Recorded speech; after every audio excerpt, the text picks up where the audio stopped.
Hello children, how are you all? Please do not forget to subscribe my channel, that is Ignite Math ARP. Yes, in the today's class we are going to learn a very important concept of class 10 ICSE, that is proportion. In many of the textbooks they have given it as ratio and proportion. In fact, ratio is being taken out from your syllabus. So don't give much importance for the ratios, directly you can start studying about proportion. So here we are going to study about the proportion and the properties of proportion and the questions from the previous exams which have appeared from the proportion, how to solve them, how the marks are allotted, all those things, right? So let me start with the proportion over here. The four quantities A, B, C, D are said to be in proportion if A is to B is equal to C is to D. So you must know children, proportion is nothing but a comparison of two ratios. I am comparing the ratio between A and B to the ratio between C and D. If the ratio of A and B is equal to the ratio of C and D, then I can say that A, B, C, D are in proportion, right? So in A, B, C, D, A is called as first term, B is called as second term, C is called as third term, and D is called as a fourth term. A is called as first term because it's appearing first, B is second term, C is third term, and D is the fourth term. So here A and D together they are called as extremes, okay, because they are at the end, and B and C they are called as means, right? Whenever four quantities A, B, C, D are in proportion, always you must know that A into D is equal to B into D. That means what? Product of extremes, that is A and D. Product of A and D is equal to product of means, that is product of B and D. This holds good for all the quantities which are in proportion. Is that clear children? Right. So whenever I am talking about the ratio between A, B, C, D, here I can say A and B can be of the same unit, C and D can be of the same unit. Even if the units of A and B, C and D are different, they can form the proportion. They can form the proportion. Clear? Right. Let me now discuss about continued proportion. What do you mean by continued proportion? Children, it's very important concept. See here, A, B, C, D are said to be continued proportion if A is to B is equal to B is to C. You can take many quantities in fact children. See, A is to B is equal to B is to C is equal to C is to D is equal to D is to E, so on, right? So you must understand over here I can say that A is to B equal to B is to C. Out of this, B is called as a mean proportional. Okay, B is called as a mean proportional and C is called as a third proportional. Clear children? Okay, many of the questions will be asked based upon this concept also. So now let me go ahead with the next concept, that is properties of proportion. Suppose the four quantities, that is A, B, C, D are in proportion, then I can say, as I told you, A by B equal to B, C by D. Okay, I am going to discuss here the first property of proportion, that is invertendo, right? A by B is equal to C by D. Then by applying invertendo, I can say B by A is equal to D by C. In the sense, you are taking the reciprocal of the first ratio as well as you are taking the reciprocal of the second ratio. So that is nothing but the property which is called as invertendo. Keep in mind children, in the property of invertendo, you are taking the reciprocal of both the ratios, right? Next property, that is alternando. In the alternando, if I have A by B is equal to C by D, here I am interchanging the means. I am not at all touching the extremes. So therefore, if I apply alternando to the given proportion, I can say A by C. See, B and C are interchanged. I am not at all touching B I mean A as well as D. A and D are kept as it is, only B and C are interchanged. Clear children? This is about alternando. And the next property is componendo. Okay. In the componendo, if I am taking the ratio of A by B is equal to C by D. See children, A by B is equal to C by D is the ratio. If I add A by B plus 1 is equal to C by D plus 1, then the ratio would be what children? A plus B by B is equal to C plus D by D. This property itself is called as componendo. So then A plus B by B is equal to C plus D by D. This is by the property of componendo. Clear? So next property is dividendo. So in the case of componendo, I am adding. In the case of dividendo, I am supposed to subtract. Okay. So if A by B is equal to C by D, if I apply the property of dividendo, then this would be A minus B by B is equal to C minus D by D. Clear children? Here I am doing a numerator minus denominator by denominator is equal to numerator minus denominator by denominator in the case of dividendo. So the last property and the fifth property is componendo and dividendo. Componendo and dividendo. So it's a combination of componendo as well as dividendo. In this case, if I have the proportion, that is A by B is equal to C by D. When I apply the componendo and dividendo to this proportion, this would be A plus B by A minus B is equal to C plus D by C minus D. So numerator plus denominator by numerator minus denominator is equal to numerator plus denominator by numerator minus denominator. Children, here unlike other concepts, you cannot apply this any of the property only to the LHS or only to the RHS. Okay, both LHS and RHS to be taken together.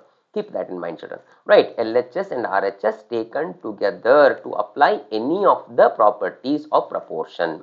So here we have a question which has appeared in 2023 March examination for 3 marks. So children, this question was asked for 3 marks. So simple question, children. Please look at the question over here. They have given you this LHS and they are telling that this is equal to 3.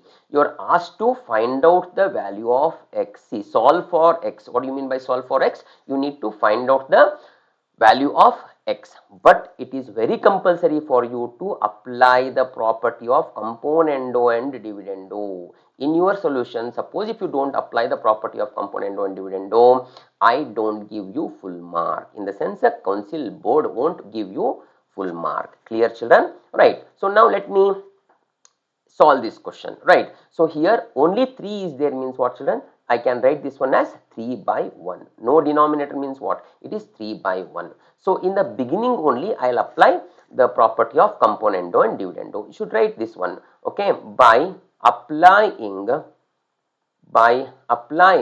property of componendo and dividendo. What does the property say, children? You must know that numerator plus denominator by numerator minus denominator. So I would write this one as root of 2x plus 2 plus of root of 2x minus 1 plus, this is numerator, I am adding, okay, denominator, root of 2x plus 2 minus of root of 2x minus 1 by this whole divided by, I have done numerator plus denominator. Here I am supposed to do numerator minus denominator, that is nothing but 2x plus 2 plus of 2x minus 1, okay, minus of 2x plus 2 minus of 2x minus 1.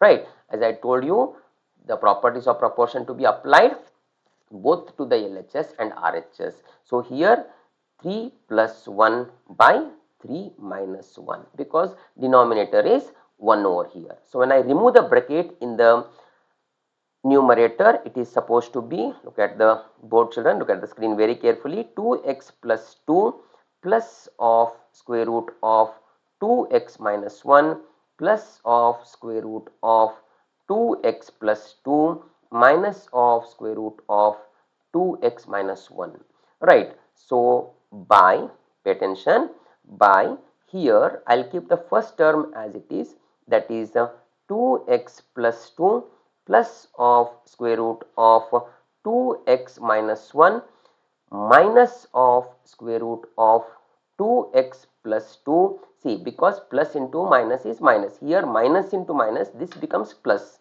right, plus of square root of 2x minus 1 is equal to 4 divided by 2. If you observe the numerator carefully over here, 2x minus 1, one with negative sign, one with positive sign will get cancelled. So over here 2x plus 2, one with negative sign, one with positive sign will get cancelled. So I'll be left with twice of 2x plus 2 by twice of 2x minus 1 is equal to 2 by 1, because I can cancel here 2 ones are 2 twos are. So again over here I can cancel this 2 2. Clear? Then I am left with what, children? Now I am left with the square root of 2x plus 2 by square root of 2x minus 1 is equal to 2. So what I do over here, squaring on both side. I can square on both side. Okay, squaring on both side.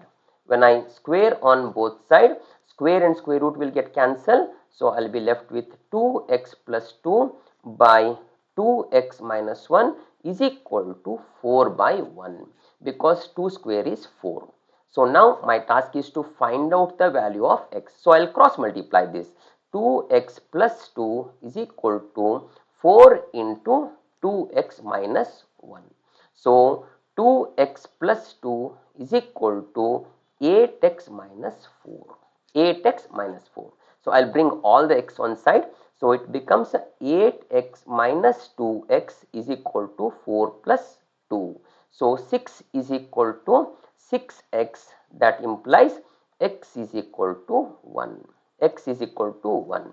This is the solution what I got, right. So whenever it is solve for x, what do you mean by solve for x? You are supposed to find out the value for x. So let me tell you how the marks allotment is done. Whether you have applied the componendo and dividendo correctly to the numerator and denominator, that will give you 1 mark. And this step, children, getting this value and squaring it and getting this value, that will give you 1 mark. And the final answer will give you 1 mark. Is that clear, children? Okay, see how simple it is. And this question was asked for 3 marks in 2023 examination. Okay, now we have one more question which has appeared in 2024 examination. See, children, listen and understand it clearly. Look at the question, such a simple question. It was asked for 4 marks, right? Very, very simple concept. Pay attention, children. If a plus b the whole cube by a minus b the whole cube is equal to 64 by 27. If this is the case, then you are asked to find out how much is a plus b by a minus b. Once you find out the ratio of a plus b by a minus b, then also you are supposed to find out a is to b. It was asked for 4 marks, such a simple question, right? So concentrate here. I'm going to solve it and I'll let you know how the marks are allotted, right? So let me write the solution over here. Pay attention, children. So first of all, what is given? It is given to you a plus b the whole cube by a minus b the whole cube is equal to 64 divided by 27. So my task is to find out a plus b by a minus b. So what I do over here, I can write taking cube root on both side. Okay, taking cube root on both side. Okay, I can square on both side, I can take square root on both side, I can cube on both side, I can take cube root on both side. When I take cube root on both side, cube root and cube will get cancelled. I'll be left with a plus b I'll just write down that step also. See cube root over here, and a minus b and cube root over here as well. Okay, that is equal to cube root of 64 divided by cube root of 27. Cube root of 27, right? So cube root and cube will get cancelled, right? Over here I'll be left with what, children? I'll be left with a plus b by a minus b. Cube root of 64 is 4 and cube root of 27 is 3. See, you are asked to find out how much is a plus b by a minus b. I have found it out. That is 4 by 3. Later, see here, use the properties of proportion to find out a is to b. Suppose if you cross multiply over here and find the value of a is to b, definitely you are not going to get the marks because you are not used the properties of proportion. What is the question? In the question, you are asked to use the properties of proportion and find the value of a is to b. Clear? So now, for this value, whatever I have obtained over here, I'll apply componendo and dividendo. Okay, so applying componendo and dividendo. So a plus b plus of, okay, a plus b plus of a minus b by a plus b minus of a minus b is equal to 4 plus 3 by 4 minus 3. So when I simplify the numerator, I get this one as a plus b plus a minus b by a plus b minus a plus b, that is equal to 7 by 1 I am going to get. So over here plus b minus b plus a minus a will get cancelled. So what I will be left with, children? I will be left with 2a by 2b is equal to 7 by 1. So here 2 will also get cancelled. I will be left with a by b is equal to 7 by 1. If you keep the answer over here, you are not going to get the marks because answer should not be kept in fraction form. Since you are asked to find out a is to b, it should be written that a is to b is equal to 7 is to 1. This should be your final step. Clear, children? If you keep the final step here, you won't get marks. Clear? Is it clear? Now let me tell you how the marks are allotted over here. Okay, as I told you, the 4 marks for this question, very simple question, 4 marks you are going to get, right? So how are you going to do? First of all, getting the value of a plus b by a minus b, you are going to get 1 mark. Applying the componendo and dividendo correctly, you are going to get 1 mark. Clear, children? Right. So you are applying the componendo and dividendo correctly, you are going to get 1 mark. Cancelling and writing a by b is equal to 7 by 1. So cancellation will give you 1 mark, and the final answer which is kept in the ratio form, that will give you 1 mark. Clear, children? Right? So please understand, solving is not sufficient. You must be smart enough to understand which all steps will carry marks. Right? Yes, I think so. Today's video is very fruitful. Please do not forget to comment which concept to be taken in the next video. Please like my videos and subscribe my channel. Thank you so much, children. See you all. Bye bye.